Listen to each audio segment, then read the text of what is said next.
Welcome back to my channel. In today's video, I'll show you step-by-step how to use a breast pump safely and effectively.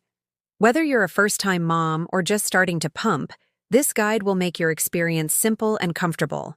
Let's start by checking what's inside your breast pump kit. You'll find 1. The main pump handle or motor, 2 breast shields or flanges, 3 bottles or milk containers, 4 tubing, valves, and membranes.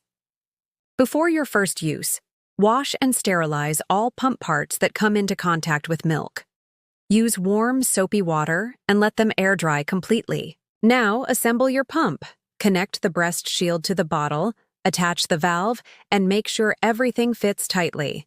If you're using an electric pump, connect the tubing and power cord. Before pumping, gently massage your breast for 1-2 minutes to help milk flow. Relax, sit comfortably, and stay hydrated. Place the flange centered over your nipple and start pumping slowly. Begin with light suction to stimulate letdown, then increase as comfortable. Each session usually takes 15-20 minutes per side. Congratulations! You've just learned how to use your breast pump the right way.